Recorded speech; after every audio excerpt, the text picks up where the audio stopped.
in this arena. But I certainly understand that I'm speaking to a bunch of survivors, people in small business. And what we did, I think, in small business is perhaps the most amazing thing. Last year we created a new set of skills, a new set of tools to be promoting of small business. And I'm very happy that we did that. We're quite focused on businesses with 100 employees or less. We've created new loan programs, new grant programs. We're out there promoting a program which is designed to give you a relatively quick answer about what you say you need for your business. That program has attracted well over 1,200 applicants. We've made well over 150 awards so far. We're producing hundreds of jobs in that arena as well, and predict to produce thousands of jobs as a result of these timely investments made with companies that are existing, small companies that are existing in our state. There are, I'll bet, people in this room who have applied for those programs as well. Yes? Dr. Malloy, I'd like to congratulate you on your investments in bioscience.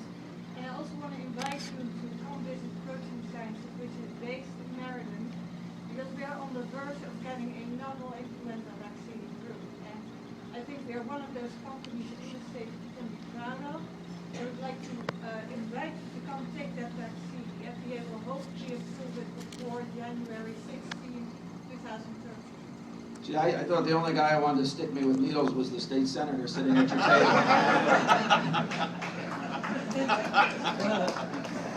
Sure. I'd be happy to come. Mayor's going to ask me for more money. I know it.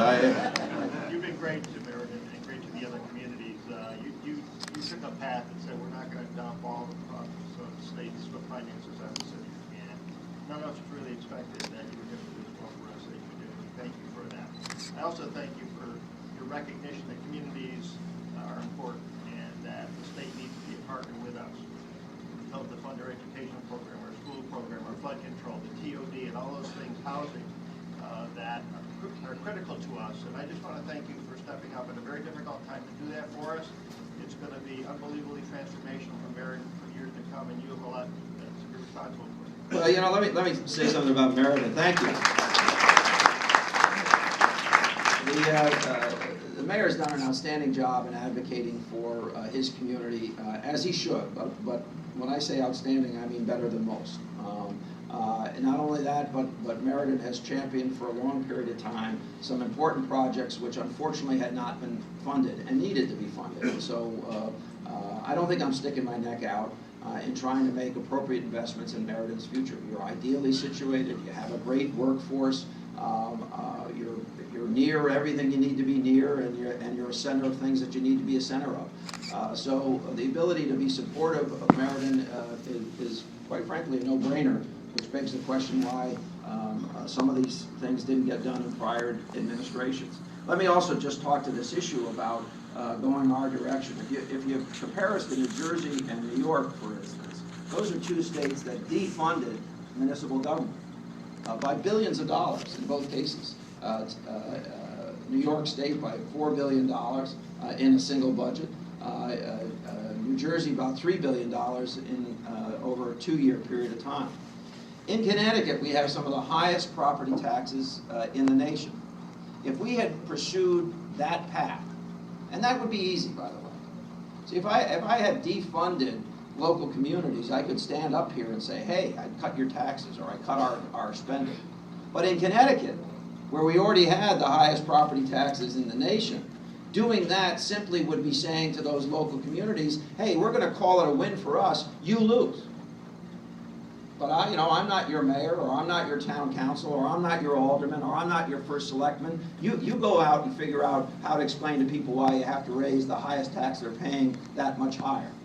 And by the way, the disruption and damage that would have been done across this state, if the 370, actually, let's put it in real terms, if the $600 million in cut to educational expenses over a biennium budget that had been built into that budget by my predecessor had taken place, we would have been talking about loss of massive numbers of teachers, and policemen, and firemen, and a response to have to raise taxes to cover some portion of that as well. It would have been easy to do that. In fact, some of the Republicans in the legislature proposed doing just that in the budget document that they all voted for. But it would have been wrong to do that. And Meriden, rather than being on perhaps the winning side of investments being made on a long-term basis, would have been on the losing side on a long-term basis with respect to what you're trying to do in education. Now, I've been proud to come and visit a number of